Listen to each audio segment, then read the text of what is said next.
Satu, bentuk dukungannya seperti apa? Di sisi kami bakal nyebarin narasi dan edukasi kalau misalnya orang-orang dalam setiap proses hidupnya mereka tuh harus all in karena ada narasi kesempurnaan gitu-gitu. Makanya bentuknya itu edukasi atau narasi edukasi atau narasi agar semua orang itu berusaha, mereka akan all in, akan berhati-hati agar tidak melakukan kesalahan untuk bisa mengejar target kesempurnaan pada akhirnya. Lalu dua, preventif dari awal. Walaupun kita maksa orang untuk sempurna itu nggak apa-apa. Walaupun narasinya nuntut orang untuk sempurna, masih ada basis di sisi kami, masih ada basis rasionalisasi di sisi kita untuk kalau capek ya berhenti dulu dan istirahat dulu. Jadi ini valid juri karena ada rasionalisasi dari individu dan internalisasi karena narasi tentang mental health saya rasa di status quo sudah sangat luas, udah aksesibel di sosial media dan sebagainya. Ataupun bahkan rasionalisasi dari individu itu sendiri. Kalau capek ya untuk istirahat itu adalah suatu yang alamiah. Makanya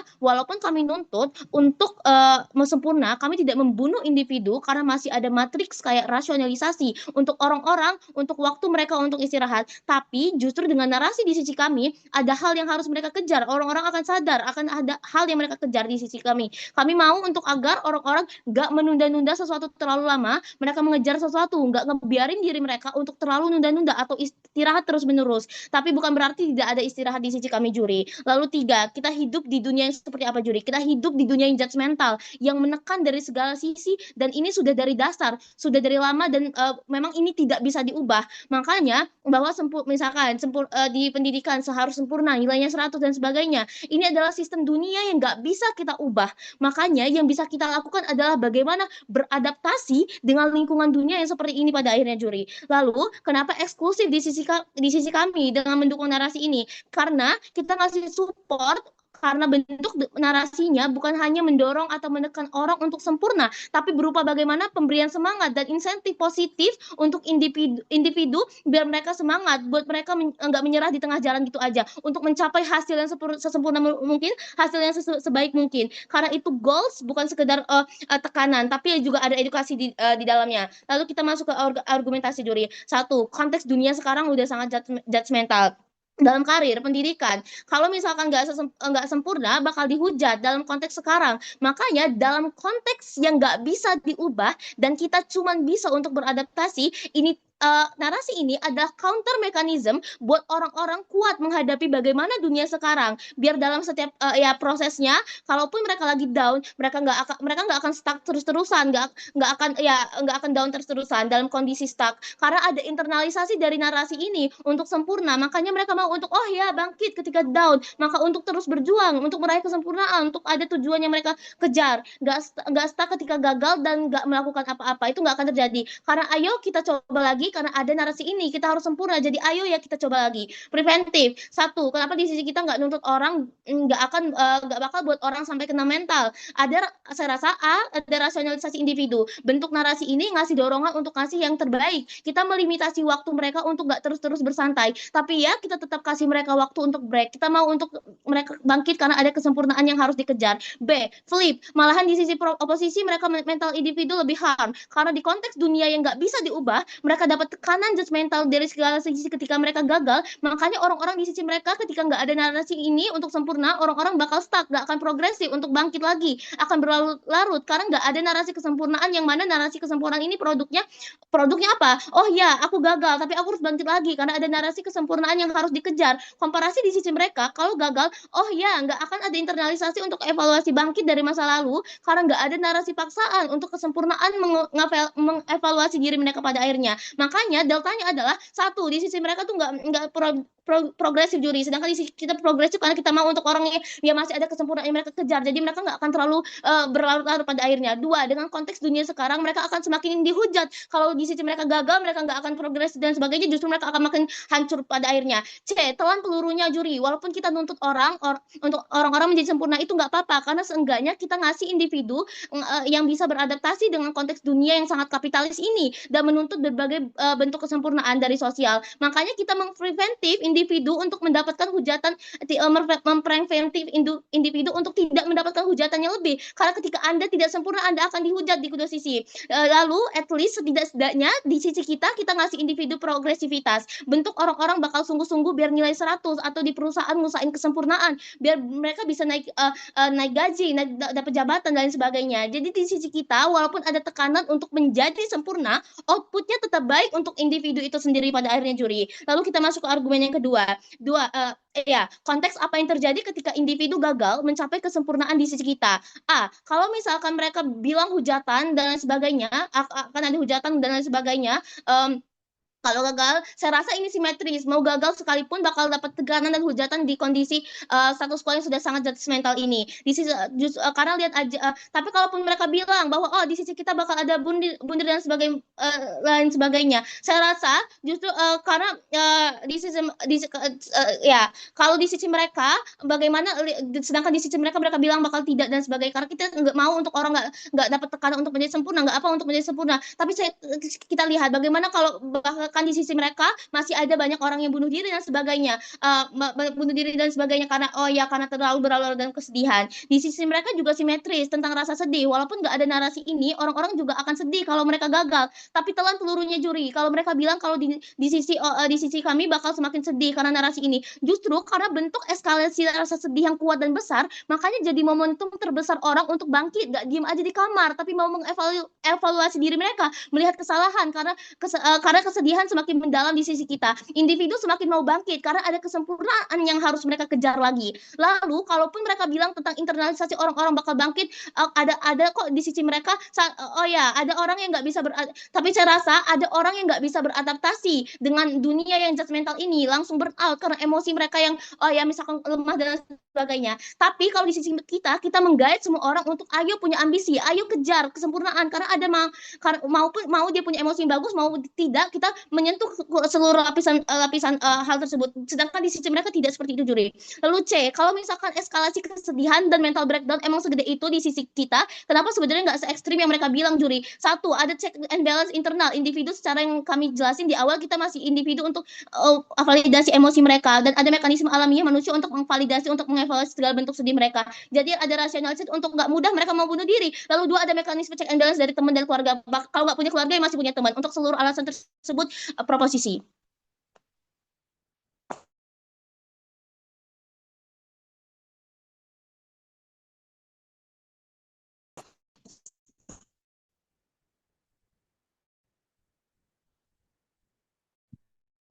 Terima kasih Presiden atas atau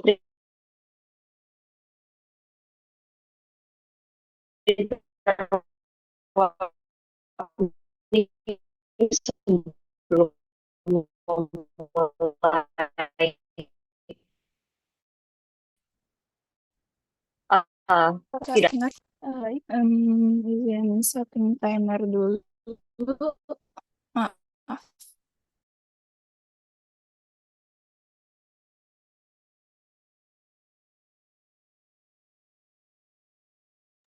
Untuk metode interupsi, boleh interupsi langsung, tapi mohon jangan spam, atau boleh lewat raise hand juga. Oke. Ini nggak harus on cam kan, Kak, buat direkamnya? Mungkin diusahakan on cam, tapi memang kalau terkendala teknis tidak apa. Mohon maaf ya, Kak, soalnya takut jaringannya mulai agak-agak lagi. Tapi untuk debat akan saya mulai dalam 3, 2, 1.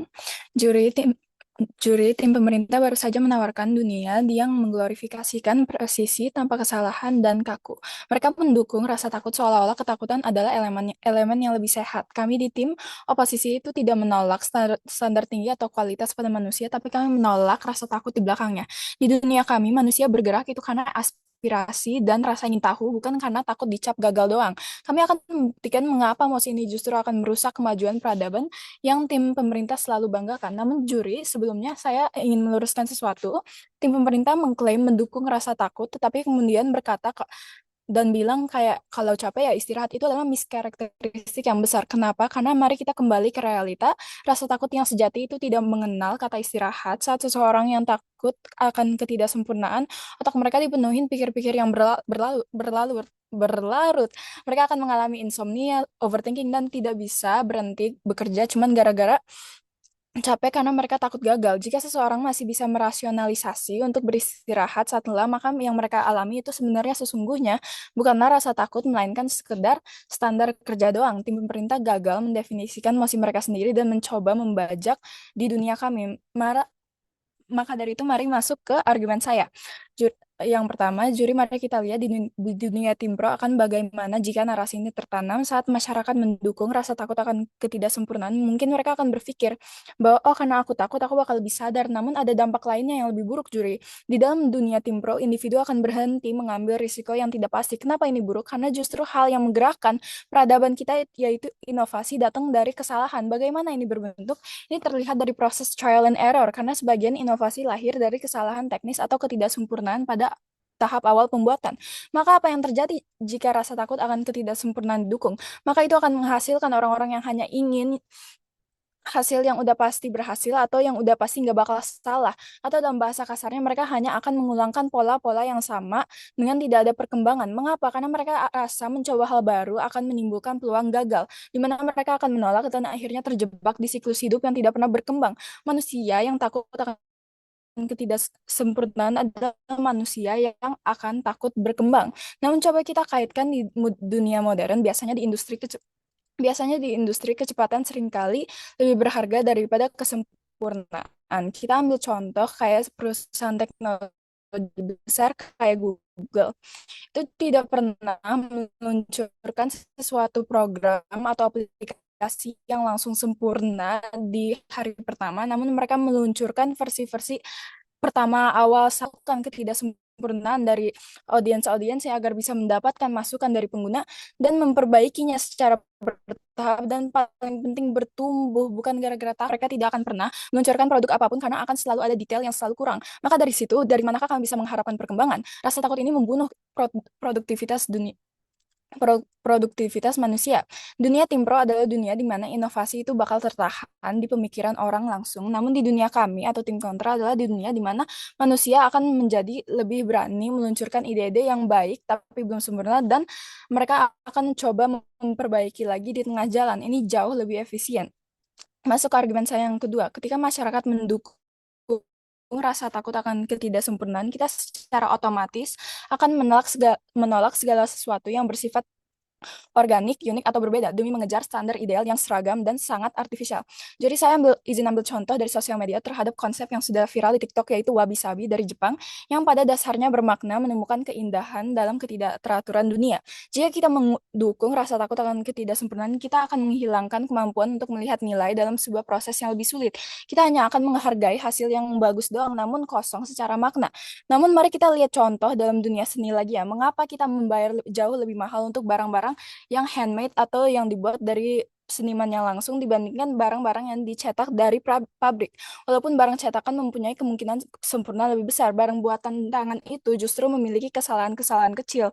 Namun justru kesalahan itulah yang membuktikan bahwa ada manusia di balik karya tersebut dan menunjukkan proses bermakna itu.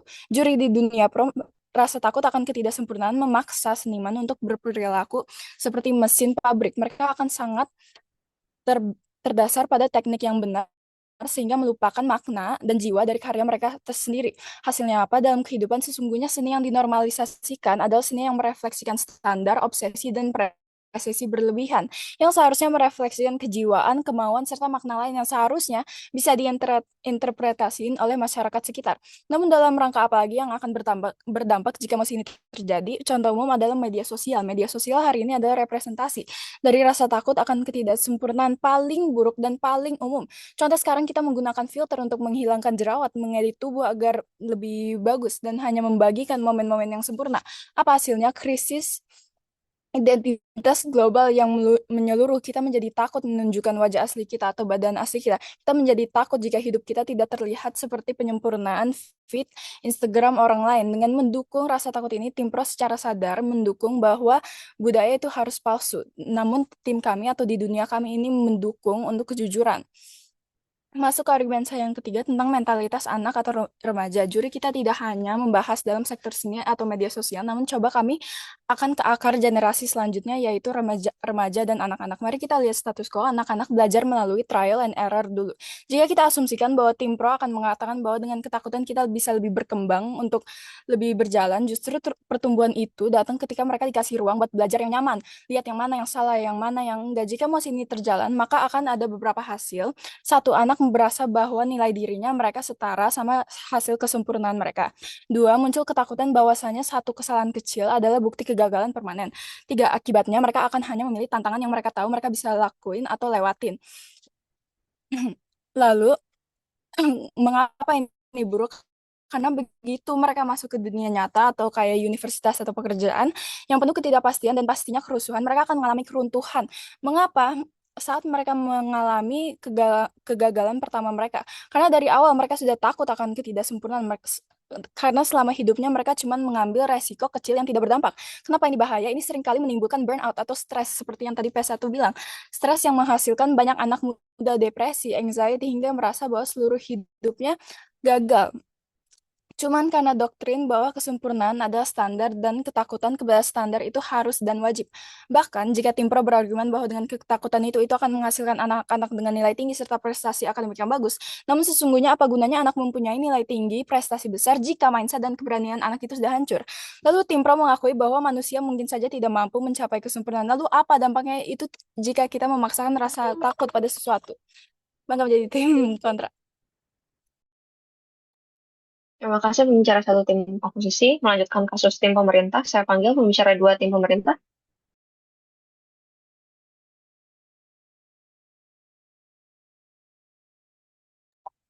Oke, apakah sudah terdengar dan terlihat dengan jelas, Kak? Ya, terdengar dan terlihat jelas. Oke, untuk preferensi POI, silakan unmute saja. Mungkin ada beberapa isu sensitif, tapi itu tidak menggambarkan diri saya secara pribadi dan hanya untuk kepentingan debat dan tidak menyinggung pihak manapun. Akan saya mulai dalam 3, 2, 1. Juri, sebelumnya saya ingin menyanggah pernyataan dari tim oposisi. Mereka menyatakan bahwa justru di sisi mereka akan menghasilkan matriks inovasi karena orang-orang akan terus untuk mengevaluasi kesalahan mereka. Dua lapisan respons. A. Minus. Hal ini akan menjadi tidak eksklusif juri karena potensi gagal di kedua sisi itu simetris. Tetapi delta pembeda di sisi kami bahwa adanya dukungan untuk terus memajukan diri mereka sendiri, mendukung progresivitas di diri mereka sendiri, sehingga setidaknya di sisi kami ada matriks evaluasi juga hadir ketika mereka didorong untuk semakin maju, sehingga di masa depan mereka akan semakin maju jika agar mereka tidak gagal di kesempatan kedua misalnya. Kemudian B, flip, malah justru dengan maka justru karena segala inovasi itu akan lebih hadir di sisi kita. Karena ketika misalnya ada suatu perusahaan yang ingin membuat produk, namun dengan adanya narasi ini, maka mereka akan memberikan semua hal, memberikan semua resources mereka karena ada dukungan atas rasa takut akan ketidaksempurnaan. Kemudian sanggahan yang kedua, kalau mereka bilang hal ini akan menjadi membuat orang tidak progresif karena takut salah, oh ya sudah tidak apa-apa bahwa justru di sisi kita itu mempreventif agar mereka tidak dapat menghasilkan hal yang dapat merugikan mereka atau membuat mereka sedih pada akhirnya. Kemudian B, malah Kemudian B, flip, justru malah orang-orang di sisi mereka akan semakin tidak progresif karena mereka tidak ada ambisi untuk menjadi sesosok individu yang progresif itu pada akhirnya. Kemudian C, kalaupun memang ada takut, kalaupun memang mereka takut untuk salah, setidaknya mereka tetap mau untuk mencoba lagi. Kemudian mari masuk ke apa yang saya bawa dalam perdebatan kali ini. Konteks dunia sekarang sangat kompetitif, sehingga orang dituntut untuk mampu melakukan hal terbaik, sehingga di sisi kami akan ada bentuk dukungan terhadap berbagai jenis individu untuk melakukan berbagai progresivitas. Seperti siswa misalnya, mereka akan didukung untuk terus belajar agar mereka terus bisa mendapatkan nilai 100. Atau mungkin misal terhadap orang yang kerja, mereka akan melakukan berbagai pekerjaan mereka dengan sempurna dan outputnya apa? Mereka akan mendapat tambahan gaji atau mereka akan mengalami kenaikan jabatan sehingga mereka akan mengalami kenaikan pendapatan dan sehingga akan bermanfaat di kehidupan mereka misalnya dan lain sebagainya pada akhirnya. Kemudian B, preventif. Kenapa narasi kesempurnaan ini tidak membuat individu melakukan hal yang merugikan mereka atau masyarakat pada akhirnya? Karena walaupun di sisi kami menuntut hal ini, tetapi kami tetap ada rasionalisasi untuk mengejar ketidaksempurnaan tersebut dengan hal yang baik, dengan hal yang positif. Kenapa? Karena ada check and balance dari masyarakat. Misalnya mereka takut untuk dikucilkan saat mereka melakukan hal-hal buruk misalnya, yang merugikan masyarakat misalnya dan lain sebagainya. Kalaupun misalkan di sisi mereka, berarti orang-orang akan memberikan effort yang terbaik bagi siswanya atau pemerintah akan kalau misalnya di sisi kami berarti orang-orang akan memberikan effort yang terbaik bagi maka guru-guru akan memberikan effort yang terbaik bagi siswanya atau pemerintah akan lebih memeluk warga mereka, akan lebih memberikan regulasi yang baik. Kami mempreventif pemerintah untuk melakukan eksploitasi karena ada narasi bahwa mereka harus sempurna dan lain sebagainya. Atau sesimpel pelayanan publik. Ini akan memberikan preventif bagi pelayanan publik seperti BPJS misalnya untuk agar semua orang mendapatkan kesetaraan yang sama, tidak adanya diskriminasi karena adanya narasi ini. Karena mereka takut untuk melakukan kesalahan karena mereka takut akan adanya kesalahan terkait apa yang mereka lakukan, seperti mereka akan dikucilkan di komunal misalnya dan lain sebagainya. Kemudian C, secara moral hal ini justru hadir dari kesadaran bahwa manusia itu sadar dan tahu bahwa mereka merupakan orang yang penuh dengan kesalahan atau ketidaksempurnaan. Ada rasionalisasi pada manusia itu sendiri bahwa dengan adanya standar pada narasi ini bahwa rasa takut akan ketidaksempurnaan itu justru malah membuat manusia akan semakin sadar bahwa setiap tindakan yang mereka lakukan itu pasti punya konsekuensi di belakangnya. Atas pemikiran ini bahwa bahwa akan adanya preventif bagi orang-orang sehingga mereka akan semakin berhati-hati untuk melakukan suatu hal, untuk melakukan suatu pun agar semua hal yang mereka lakukan akan memberikan manfaat pada akhirnya. Sehingga orang-orang akan semakin merasa untuk oh ya, saya harus lebih berhati-hati dalam melakukan hal apapun agar tidak terjadinya ketidaksempurnaan. Sehingga misalnya di awal orang yang biasanya suka semena-mena atas melakukan suatu hal apapun, misalnya, maka dengan adanya hal ini maka orang-orang akan lebih berhati-hati untuk melakukan suatu hal apapun. Kemudian D, kenapa narasi ini merupakan hal yang sangat penting untuk mengejar kesempurnaan atas progresivitas individu di dunia sekarang. Di dunia modern yang sangat kompleks dan kompetitif saat ini, progres individu hanya terjadi ketika manusia memiliki standar ideal yang ingin dikejar. Di konteks dunia sekarang akan ada banyak sekali masalah yang memang benar-benar sudah terjadi di sisi mereka. Seperti ada banyaknya pilihan hidup yang sulit untuk mereka pilih, atau ada banyaknya hal-hal buruk yang terjadi di dunia saat ini, atau sesimpel mereka bingung kemana arah hidup mereka. Oleh karena banyaknya hal tersebut, dan dengan tanpa adanya standar ideal terkait dengan ketidaksempurnaan, maka mereka akan hanya bisa menerima bagaimana hidup yang sedang mereka jalani sekarang. Sehingga dengan adanya rasa takut atas ketidaksempurnaan, justru mereka akan semakin sadar dengan bagaimana sebenarnya visi hidup di diri mereka, bagaimana cara agar hidup mereka akan semakin berkembang di masa depan pada akhirnya dan tidak jalan di tempat begitu saja. Kemudian sehingga dengan adanya hal ini maka orang-orang akan semakin ada internalisasi dalam diri mereka bahwa mereka harus untuk berprogres di hidup mereka, bagaimana mereka perlu untuk membuka jalan baik dalam hidup mereka sehingga mereka akan semakin berkembang di masa depan pada akhirnya. Jika narasi ini atau hal ini tidak didukung maka mereka tidak ada panduan agar bagaimana mereka harus menjadi orang yang sempurna agar setidaknya mereka dapat memajukan dunia atau setidaknya kehidupan mereka sendiri pada akhirnya. Sehingga manusia akan semakin memiliki rasa tanggung jawab untuk tidak semena-mena atau menyia-nyiakan potensi yang ada dalam diri mereka misalnya. Kemudian preventif. Kenapa orang-orang tidak akan burn out di sisi kami? Satu, di sisi kami tetap memberikan space untuk istirahat, tetapi kami tidak menyuruh orang untuk stuck, untuk diam saja, tetapi dengan narasi ini justru memberikan dukungan bagi mereka untuk semakin berprogres pada akhirnya. Dua, ada narasi mental health yang sudah seprogresif itu di masa kini, sehingga mereka tahu bahwa bagaimana cara mereka untuk menghadapi emosi mereka, sehingga mereka perlu untuk menginternalisasi emosi mereka pada akhirnya. Dan yang terakhir, sehingga di dampak praktikalnya akan sangat baik di sisi kami, karena di sisi kami sangat mendukung adanya hal progresivitas tersebut pada diri individu itu sendiri. Bagaimana mekanismenya? Begini, ketika suatu orang sadar bahwa mereka takut untuk melakukan kesalahan sehingga mereka akan takut atas ketidaksempurnaan tersebut, maka mereka akan semakin mengevaluasi diri mereka agar mereka tidak mau merasakan takut akan ketidaksempurnaan.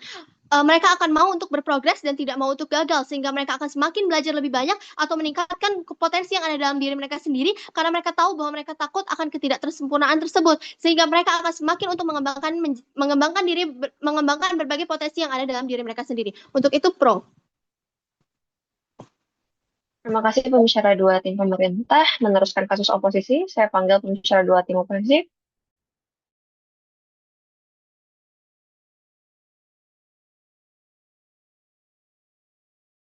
Baik, apakah suara saya terdengar dengan jelas? Yap, terdengar jelas. Bentar ya Kak, izin setting kamera sama pasang timer.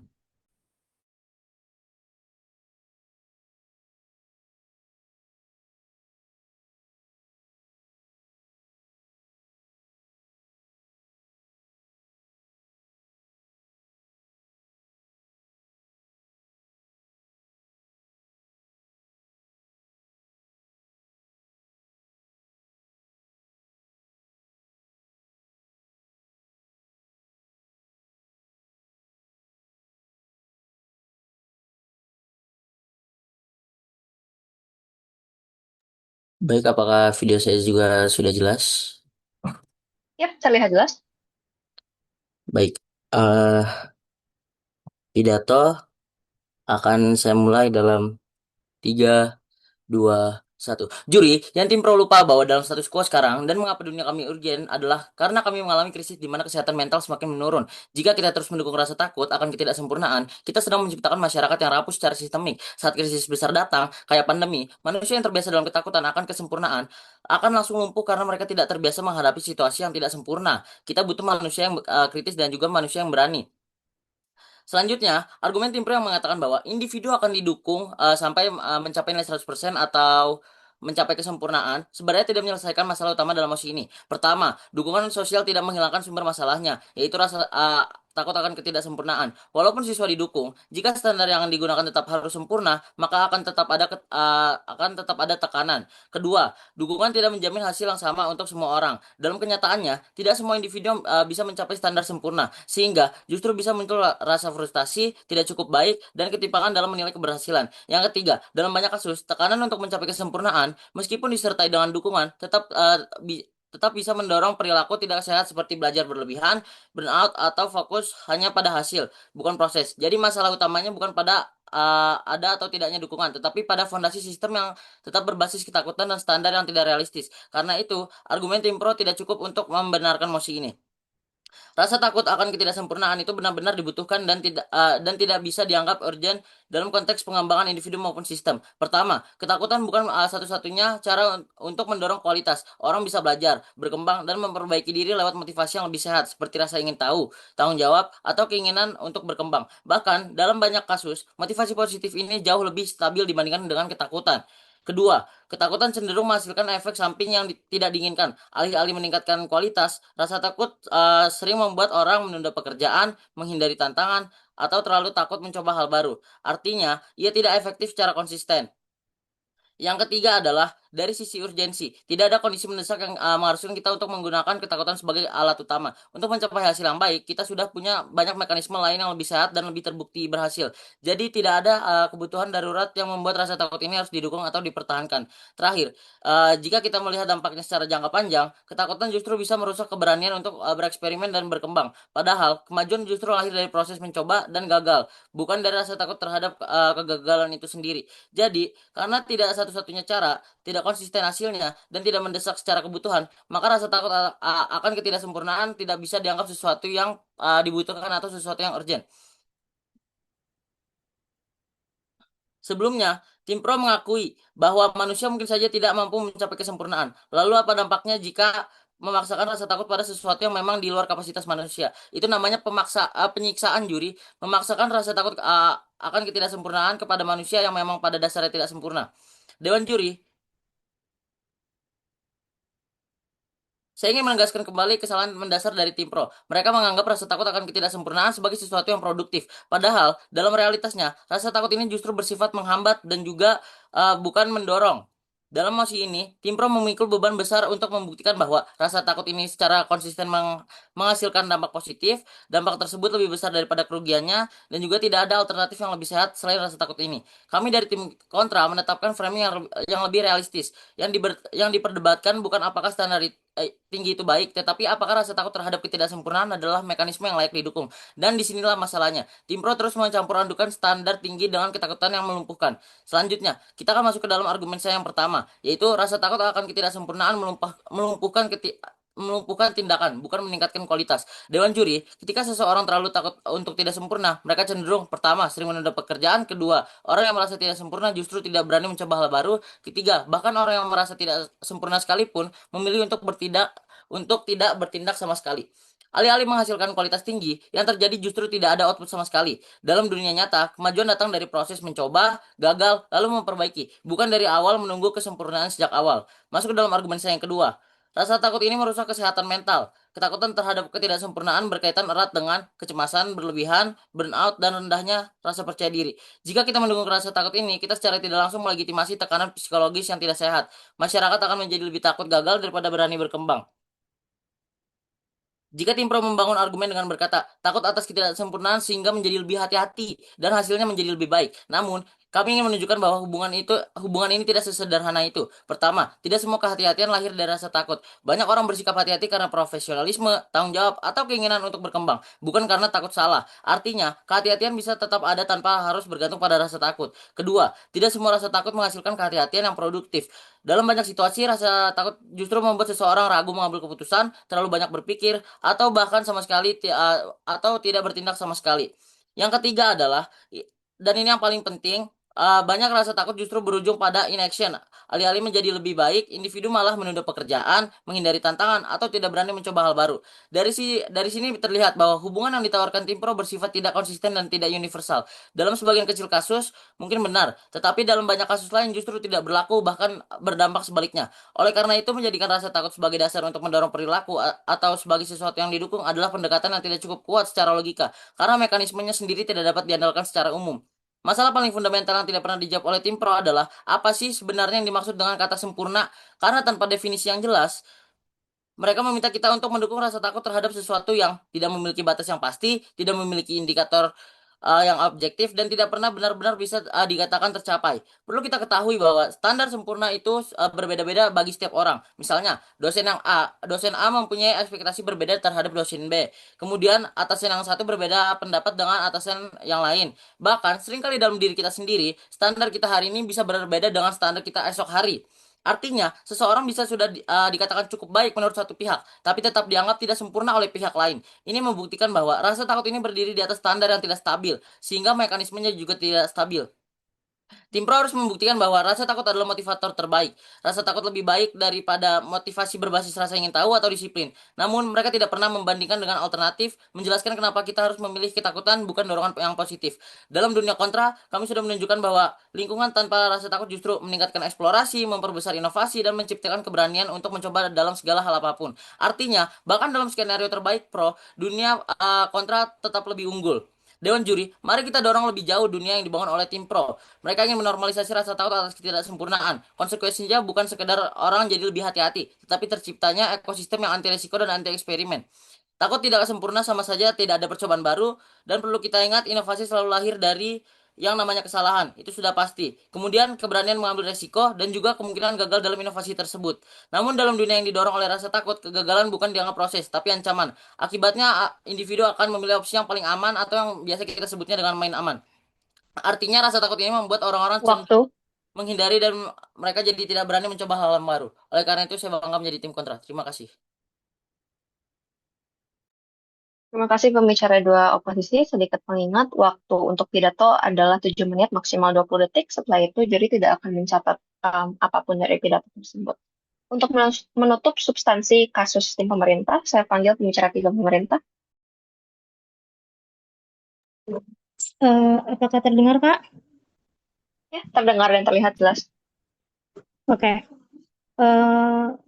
Mungkin akan ada beberapa isu sensitif, tapi walaupun jika tidak ada ataupun ada, saya rasa tidak merepresentasikan diri saya. Perdebatan ini akan saya mulai dalam hitungan 3, 2, 1.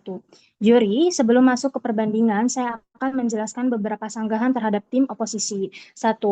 Ketika mereka mengatakan bahwa rasa takut membutuhkan produktivitas dunia, saya rasa enggak. Tetap ada produktivitas di sisi kami. Saya rasa ini utopsi juri. Justru di sisi kita, produktivitas itu akan tetap hadir karena ada dorongan untuk individu itu berusaha.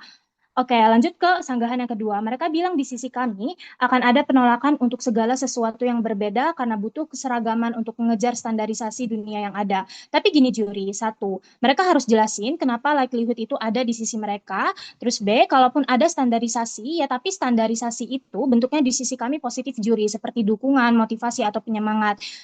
Lanjut ke sanggahan yang ketiga. Ketika mereka mengatakan bahwa bentuk narasi-narasi di sisi kita itu akan memaksa seniman untuk bekerja secara seperti mesin pabrik, mereka bilang kesalahan seniman merupakan seni yang harus dipertahankan karena kesalahan-kesalahan itu yang merupakan seni dari seniman itu sendiri.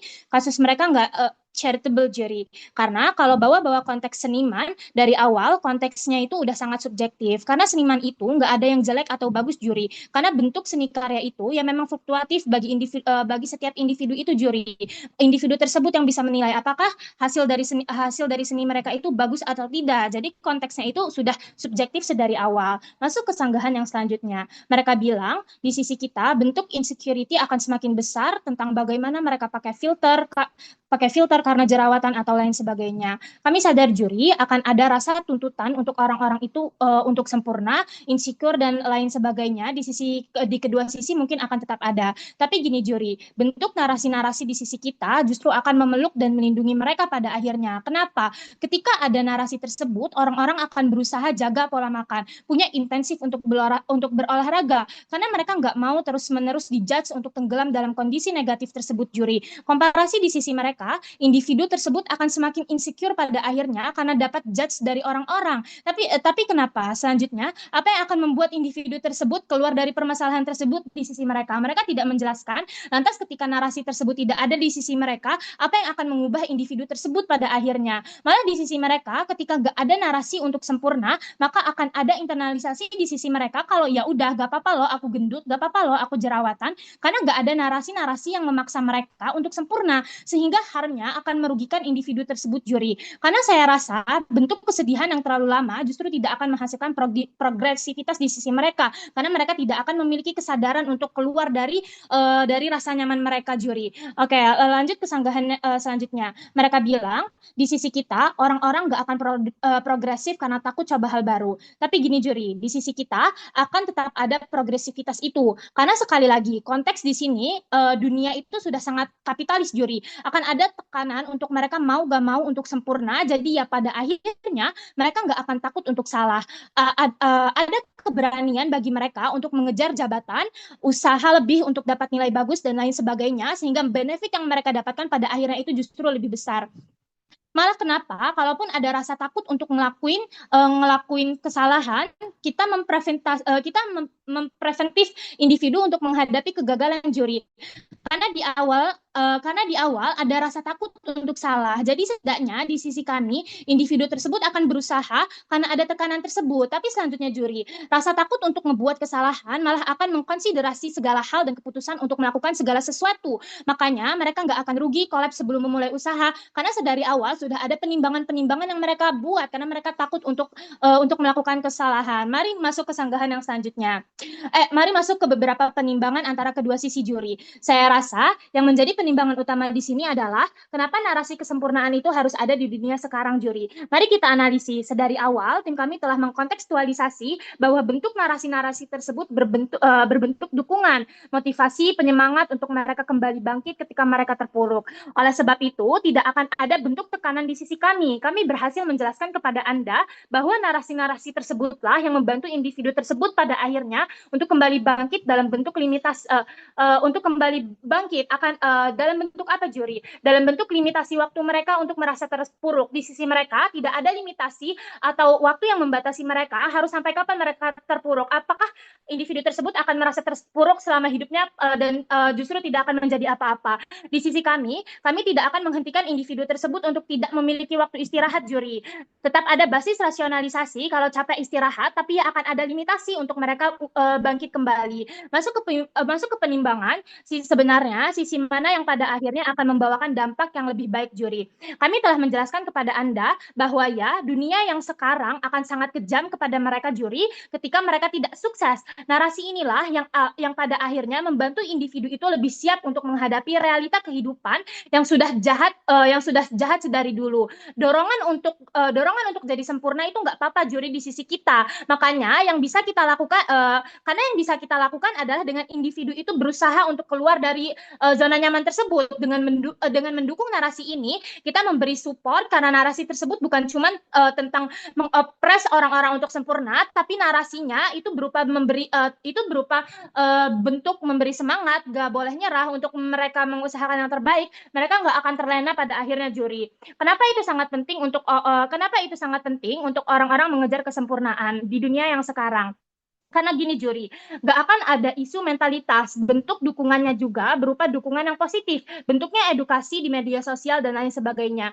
Dunia sekarang itu ngejudgmental, juri. Society itu udah sangat seburuk itu ketika individu tersebut gagal. Ketika kita nggak ngelakuin, kita nggak ngelakuin ketika kita melakukan hal tersebut, ketika orang tersebut akan gagal, ketika individu tersebut gagal akan ada hujatan. Makanya narasi ini itu jadi counter untuk mereka nggak down.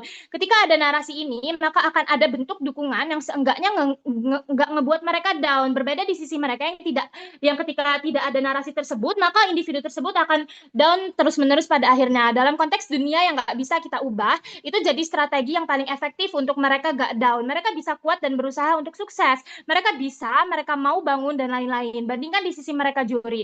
Malah di sisi mereka, tekanan individu itu akan jauh lebih hadir dengan konteks dunia yang udah nggak bisa diubah, di mana orang-orang ngejudge kalau gagal. Makanya ketika nggak ada narasi tersebut di sisi mereka akan semakin terlarut-larut dalam keterpurukan, juri. Tidak ada yang mendorong mereka untuk sukses pada akhirnya, dan mereka akan dijudge oleh society itu sendiri. Society akan semakin ngejudge mereka karena nggak ada narasi bagi mereka untuk bisa sempurna. Deltanya apa? Satu, orang-orang nggak produktif. Dua, orang-orang akan semakin dijudge, juri. Seenggaknya di sisi kita membantu mereka untuk jadi individu yang progresif di dunia yang sangat kapitalis, di mana mereka harus dapat promosi, ranking Waktu. 1, benefitnya apa di sisi mereka dapat ranking bangga sebagai tim proposisi. Terima kasih pembicara 3 pemerintah. Ya, pengingat waktu pidato 7 menit 20 detik maksimal ya, teman-teman. Jadi tolong perhatikan waktunya. Menutup substansi kasus oposisi, saya panggil pembicara 3 oposisi.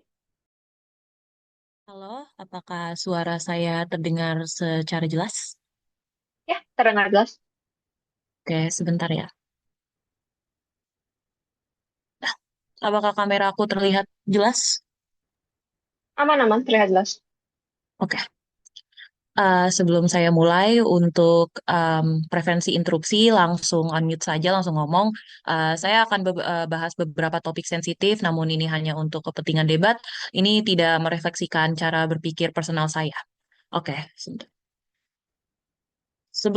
Pidato akan saya mulai dalam 3, 2, 1. Beberapa framing penting dalam debat ini, serta pembuktian mengapa mereka telah kalah sejak pertama kali. Dewan juri, rasa ketidaksempurnaan adalah reaksi normal manusia yang kita memiliki keinginan untuk menjadi sosok yang unggul dalam suatu hal yang kita kerjakan, dipengaruhi oleh psikologis kita, di mana jika kita kalau melakukan sesuatu dengan sempurna dapat memicu pujian dari orang yang sekitar kita jadinya memiliki kredibilitas untuk hal tersebut. Kita dilihat sebagai sosok yang inspiratif, sebab keunggulan kita dalam melakukan suatu hal itu. Sehingga kita terus mengejar dopamin yang dapat dihasilkan oleh kesempurnaan. Namun dengan terus mengejar kesempurnaannya, muncullah rasa takut dari aktor, muncul rasa ketidakyakinan pada kemampuannya, sehingga muncullah rasa takut ketidaksempurnaan. Dewan juri, ayo kita lihat sebenarnya apa yang menyebabkan rasa takut jika kita melakukan sesuatu yang hasilnya tidak sempurna. Saya akan membagi menjadi 3 faktor utama, yaitu 1, tekanan yang dihasilkan oleh orang sekitar kita yang sudah memiliki suatu ekspektasi dan standar yang kita harus capai. Apapun yang tidak mencukupi standar tersebut, maka dianggap bahwa kamu gagal. Kami dapat melihat pada status quo, fenomena ini pernah terjadi pada Olympic Figure Skating, di mana figure skater Rusia memiliki standar yang tinggi. tinggi yang sudah ditetapkan oleh pelatihnya bahwa hasil mereka tuh harus sempurna sehingga menyebabkan rasa tekanan yang mengganggu performanya bahwa mereka memiliki mindset jika kalau kamu tidak sempurna artinya kamu gagal dan pada akhirnya terjadilah kasus para figur Rossi yang ketahuan menggunakan narkotika untuk meningkatkan kesempurnaan performa dan stamina mereka sehingga pada Olimpik berikutnya Rusia sudah tidak lagi diperbolehkan mengikuti aktivitas tersebut. Dua, budaya membandingkan diri. Manusia secara natural sering banget membandingkan dirinya dengan orang lain dengan mindset the grass is always greener on the other side. Manusia akan selalu memiliki rasa keinginan untuk sesuatu yang mereka tidak miliki. Di mana dengan kita sudah berkehidupan di era media sosial, orang terus membandingkan dirinya dengan orang lain yang terlihat lebih sempurna dalam mata mereka. Tiga, pola pikir perfeksionis, di mana keyakinan aktor bahwa hasilnya harus sempurna atau gak usah ada sama sekali, sehingga membuat perjuangan untuk kami mencapai sehingga ketidaksempurnaan terasa seperti ancaman dan bukan proses ataupun perjuangan untuk kami mencapai jenjang berikutnya. Dewan juri, rasa takut terhadap ketidaksempurnaan bukanlah sesuatu yang layak didukung. Ya. Oh, saya rasa kamu backlash dengan P2 kamu. P2 kamu bilang kalau standar orang-orang itu beda-beda, makanya nggak akan ada tentang orang-orang yang membandingkan diri di sisi kamu, kasus kamu itu Oke, saya akan jelaskan pada perdebatan saya. Dewan juri, rasa takut terhadap ketidaksempurnaan bukanlah sesuatu yang layak didukung karena akar rasa takut ini muncul dari tekanan sosial serta standar yang tidak realistis sehingga kami terus mengejar tetapi tidak pernah mengapresiasi titik yang kita sudah capai. Dampak negatif perfeksionisme sudah dipaparkan pada berbagai macam media dan banyak film yang mengkritik bagaimana dengan kami terus mengejar kesempurnaan itu dan lari dari ketidaksempurnaan itu justru yang menjadi hambatan terbesar perkembangan kita. Salah satu contoh film yang mengkritik sifat perfeksionis adalah The Black Swan yang membuat poin besar bahwa rasa takut terhadap ketidaksempurnaan itu bersifat destruktif, bahwa dengan kami secara terus-menerus memprioritaskan keseluruhan hidup kita untuk mencapai titik kesempurnaan dan menekan diri kita untuk kepada standar yang sudah tidak realistis, kami jadi kehilangan kontrol, kehilangan arah, akhirnya sampai pada titik di mana dengan mengejar kesempurnaan, ia mengorbankan dan menghancurkan nyawanya. Analogi ini justru sangat relevan pada status quo, terutama pelajar yang setiap hari pasti merasakan tekanan untuk terus meningkatkan nilai sambil mengejar lomba serta berorganisasi demi masuk kepada tingkat pendidikan berikutnya yang diminati mereka. Secara otomatis mereka pasti takut dengan kegagalan, dengan semua upaya terbaik mereka hasilnya hanya sia-sia, sehingga mereka bukannya menjadi lebih baik tetapi justru lebih cemas dan takut mencoba hal yang tidak memastikan kesempurnaan. Dewan juri, pemikiran tim pemerintah sudah salah dari awal sebab satu faktor utama yaitu yang membuat orang konsisten bukanlah rasa takut, tapi motivasi yang sehat serta tujuan yang jelas. Rasa takut justru menciptakan tekanan berlebih, overthinking, dan pada akhirnya burnout. Sehingga mayoritas orang dengan melihat ketidaksempurnaan sebagai hambatan dan bukan titik untuk bertumbuh, mengevaluasi, dan berkembang menjadi individu yang lebih baik. Tidak sama dengan disiplin. Mereka berpikir bahwa rasa takut bikin orang lebih produktif. Namun ini keliru. Disiplin lahir dari kontrol diri, bukan ketakutan. Sehingga kami harus mengembangkan narasi bahwa kita tidak harus menghindari atau takut kepada ketidaksempurnaan. Justru menjadi fondasi krusial dalam perkembangan kita. Mereka bilang status quo judgmental dan tidak bisa diubah. Justru karena dunia sudah cukup menekan, apakah kita ingin memperparah dengan legitimasi rasa takut? Kami justru sebagai tim oposisi bergerak untuk memutus siklus tersebut, bukan menormalisasikannya. Dari awal perkembangan manusia, faktor utama munculnya inovasi hanya satu, yaitu trial and error. Diperjelas pada argumen pembicara satu. Namun pada dunia tim pro, individu akan cenderung menghindari risiko, terutama risiko yang tidak pasti. Mereka tidak lagi berani mencoba karena takut gagal dan tidak sempurna. Kesadaran akan ketidaksempurnaan tidak lahir dari rasa takut, tetapi dari evaluasi refleksi diri dan penerimaan jati diri kita. Ketika seseorang didorong oleh rasa takut, dalam dunia kontra mereka jadi tidak belajar untuk menerima kesalahan akan tetapi berusaha menyembunyikannya. Dari sisi dampak, dunia yang mereka bangun adalah dunia yang minim inovasi karena takut gagal. Sementara dunia yang kami mendorong keberanian mencoba, menerima kesalahan sebagai proses, dan justru menghasilkan kemajuan. Padahal dari awal yang menggerakkan peradaban manusia adalah inovasi. Dan dari awal untuk menghasilkan sesuatu yang inovatif harus mulai dari ketidaksempurnaan.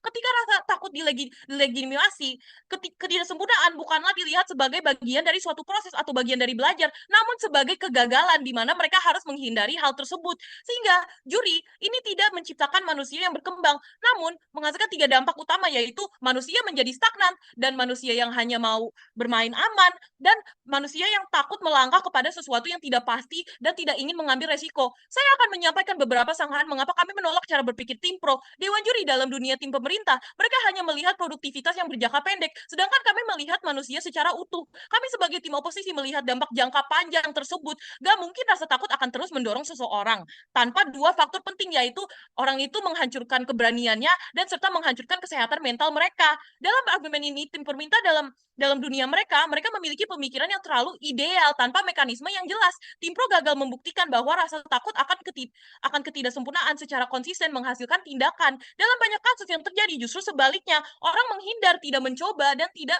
menyelesaikan sesuatu karena takut salah. Artinya mekanisme mereka tidak stabil dan tidak bisa diandalkan. Tidak ada jaminan bahwa rasa takut akan menghasilkan layanan yang lebih baik. Mereka optimis bahwa secara tiba-tiba karena takut ketidaksempurnaan, guru menjadi lebih effort dalam cara mengajarnya, pemerintah menjadi sosok yang lebih peduli dengan kebijakan dan keputusannya, layanan publik dapat terbagi secara rata dan adil. Namun yang lebih mungkin terjadi kesalahan terjadi pada status quo adalah mereka belajar untuk menjadi defensif, sekedar menghindari kesalahan, bukan benar-benar meningkatkan kualitas. Status quo yang didorong oleh rasa ketakutan justru institusi seperti BPJS tidak akan memiliki peningkatan positif, justru lebih birokratis dan kaku sebab takut salah. Mereka akan terus mencari jalan yang paling aman seperti poin pembicara 2, sehingga menghambat efisiensi keputusan dan menghindari inovasi. Jadinya masyarakat yang mengikuti narasi tersebut tidak berani mengambil resiko. Tim pemerintah dapat berasumsi bahwa rasa takut menyebabkan pemerintah tidak melakukan kegiatan eksploitasi, tetapi eksploitasi tidak dapat dicegah dengan rasa takut, tetapi dengan sistem yang kuat dalam Waktu. regulasi, transparansi, dan akuntabilitasnya. Rasa takut hanya mengubah perilaku permukaan, bukan memperbaiki Waktu. sistem secara mendalam. Bahkan jika rasa takut bisa memotivasi sebagian orang, dampak negatif tetap lebih besar dan ada alternatif yang lebih sehat. Maka dari sisi logika, konsisten, dan dampak, tim kontra jelas memenangkan debat ini. Sekian, terima kasih. Terima kasih pembicara 3 oposisi. Sebelum kita masuk ke pidato simpulan, perlu diingat pidato simpulan 4 menit maksimal 20 detik, jadi tolong perhatikan ke waktunya teman-teman. Menutup kasus oposisi secara keseluruhan, saya panggil pembicara simpulan dari oposisi.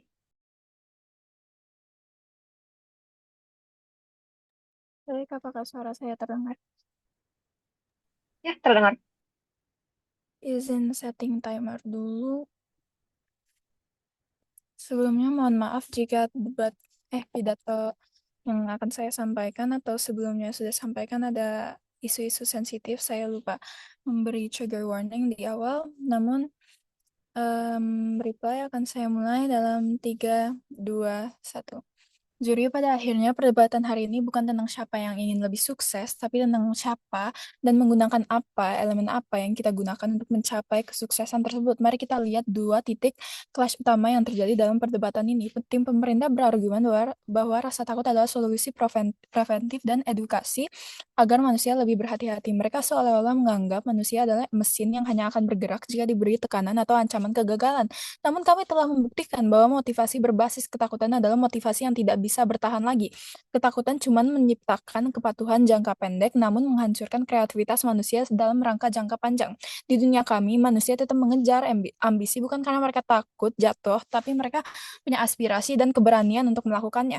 Kami membuktikan bahwa aspirasi adalah penggerak yang lebih jauh, lebih kuat, karena ia tidak membuat pelakunya hancur saat menghadapi hambatan. Tim pemerintah juga ngeklaim dunia mereka progresif, namun mari kita bedah pembingkaian progres. Progres lahir dari keberanian untuk mencoba sesuatu hal yang tidak diketahui. Jika kamu mendukung rasa takut akan ketidaksempurnaan, kamu sebenarnya sedang membunuh progresivitas itu sendiri. Maka dari situ mereka sudah gagal. Lalu mengapa progresivitas berbasis ketakutan itu bahaya? Saat rasa takut ini didukung, orang yang melakukan kesalahan itu tidak akan mengakuinya karena takut dicap tidak sempurna, melainkan mereka akan selalu menyembunyikannya. Dalam sistem yang progresif ini bahaya karena kegagalan yang disembunyikan akan berdampak buruk dan makin menumpuk dan menjadi hambatan yang lebih masif. Titik bentrok kedua adalah tentang dampak psikologis. Tim pemerintah coba merasionalisasi dunia mereka dengan berkata ada rasionalisasi dalam setiap manusia. Namun kami telah membongkar kontradiksi tersebut. Rasa takut yang didukung secara sistematik tidak akan membiarkan seseorang beristirahat dengan tenang. Di dunia tim pemerintah, kegagalan dianggap sebagai aib yang menciptakan generasi yang lebih rapuh, cemas, dan takut mengambil resiko. Juri tim pro juga mengatakan bahwa rasa takut akan ketidaksempurnaan adalah cara agar bertahan di dunia kapitalis. Ini adalah pemikiran yang terbalik. Justru rasa takut inilah alat kontrol yang paling efektif bagi dunia kapitalisme.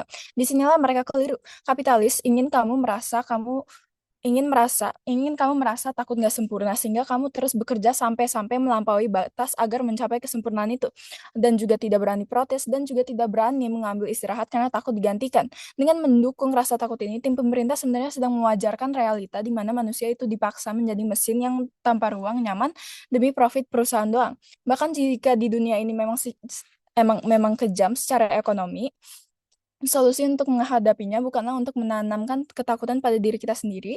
Solusinya adalah untuk membangun mentalitas yang sehat di mana kita tahu nilai diri kita sendiri tidak ditentukan oleh apakah hasil kerja kita 100% sempurna atau tidak. Tim pemerintah ingin kita tunduk pada standar kapitalis, namun di dunia kami ingin manusia berdiri tegak di atas standar mereka sendiri. Namun terakhir kali mari kita coba bandingkan dunia tim pro dan kontra. Di dunia tim pro, orang akan bekerja keras untuk menjauhi kegagalan. Begitu mengalami kegagalan, mereka akan dihancurkan dari luar secara lingkungan atau sosial, serta dalam akan hancur juga melalui mental mereka.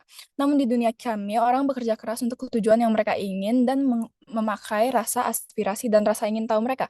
Maka dari itu tim kontra menang. Terima kasih. Terima kasih. Berikutnya menutup seluruh kasus pemerintah dan seluruh debat, saya panggil pidato simpulan dari pemerintah.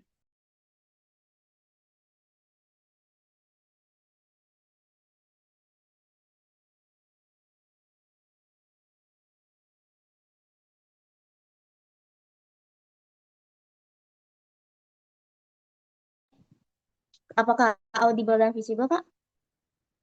Yap, terdengar jelas. Oke, untuk mengakhiri perdebatan ini, saya akan memulai speech atau ya penyimpulan saya dalam 3, 2, 1. Juri, seluruh kasus tim oposisi, mereka berdiri di sebuah premis bahwa orang-orang gak akan mencoba hal baru dan gak melakukan inovasi kalau di sisi kami. Jadi, kalau saya berhasil menjelaskan apa yang sudah kami bawa dan bagaimana itu menghancurkan sisi mereka, kami menang. Ya, bagaimana orang-orang inovasi. Oke. Justru inovasi lebih banyak di sisi kami, juri, karena orang-orang perusahaan merasa untuk perlu mengeluarkan teknologi terbaik dan sebagainya. Orang-orang perlu untuk menghasilkan menjadi yang terbaik dan sebagainya karena harus jadi aktor sempurna untuk menghasilkan produk yang terbaik. Lalu justru inovasi dan mencoba akan tetap terjadi. Kalau orang-orang bakal ngeluarin produk dan mereka bakal lebih hati-hati, bakal lebih teliti dalam mencobanya, dalam mengeluarkan inovasinya. Makanya kami mereduksi bentuk-bentuk kayak inovasi gagal yang buang-buang budget, malpraktek yang bodong, coba-coba doang tanpa ada analisis yang jelas. Jadi kami mereduksi orang-orang yang turun tanpa analisis yang jelas, seperti membuka bisnis tanpa melihat peluang profit dari usaha. Misalkan orang membuka bisnis ayam geprek sedangkan dia tahu kalau misalkan di Jakarta dia membuka bisnis ayam geprek sedangkan tetangga dia buka bisnis ayam geprek semua. Justru jadi dia tidak melakukan analisis dulu, dia langsung coba-coba aja. Oh ya, nggak apa-apa kan untuk salah. Sedangkan kalau di sisi kami karena ada tekanan untuk sempurna, jadi mereka punya analisis dulu untuk sebelum mereka mencoba. Lalu kita point out, juri, soal mental. Saya rasa dari tadi kami sudah menjelaskan tentang mental, bahwa mental di sisi kami bakal tetap terjaga karena melihat bagaimana narasi mental health tetap ada dan bagaimana tentang psikolog tetap eksis di dunia nyata dan lain sebagainya. Kalau lalu ya walaupun misalkan ada bentuk takut, bahwa mereka juga point out bahwa mereka bilang bahwa bentuk takut itu tidak akan menciptakan ya istirahat. Oh ya, saya bilang ya tetap aja bentuk takutnya adalah untuk tidak sempurna. Ya, kami telah peluru bahwa takut akan menciptakan rasa lelah. Makanya dari awal kami sudah kontekstualisasi dari P1 bahwa bilang masih tetap akan ada istirahat di sisi kami. Tetapi ya tidak akan lama-lama kalau seperti di sisi mereka karena ada progresivitas yang harus dikejar. Itulah yang dari awal dijelaskan di sisi kami. Kalaupun di sisi kita orang gagal nggak ada waktu untuk istirahat, ya tetap ada benefit untuk progresif mereka untuk bekerja dan lain sebagainya. Lalu point out tentang kasus mereka yang bilang kalau takut ketidaksempurnaan, kenapa menghasilkan kesempurnaan dan jadi bentuk progresif jangka panjang. Saya pikir jangka panjang karena di sisi kita jadi motivasi paling eksklusif orang-orang. Perusahaan bakal semakin inovatif karena ngerasa harus sempurna, jadi bakal ngeluarin inovasi, makanya di progresif. Dan orang-orang nggak akan males-malesan belajar karena mereka harus sempurna. Lalu mereka point out, mereka bilang disiplin lahir dari kontrol diri, kehati-hatian lahir dari profesional. Ini simetris, juri. Justru lebih ada di sisi kita, lebih ada semua itu, juri. Karena kalau ada narasi kesempurnaan, ya orang-orang bakal lebih hati-hati dan lebih mengontrol diri mereka. Makanya itu akan lebih ada di sisi kami karena ada narasi ini. Lalu mereka point out, kenapa nggak bisa untuk menyuruh orang legowo, standar hidup sesuai masing-masing aja. Ya nggak bisa juri, karena semua orang nggak semua kalau di sisi mereka, bahkan nggak semua orang punya ambisi. Sedangkan konteks dunia yang kapitalis dan nyuruh untuk memaksa mereka untuk bagaimana mereka progresi untuk berkembang dan sebagainya. Makanya orang-orang tuh harus punya ambisi dan mereka hanya bisa punya ambisi semuanya mental mereka dirangkul adalah dengan di sisi kami karena ada standar ini untuk mereka semua orang jadi mengejar. Kami merangkul orang-orang yang memang tidak punya ambisi jadi punya ambisi. Lalu oh ya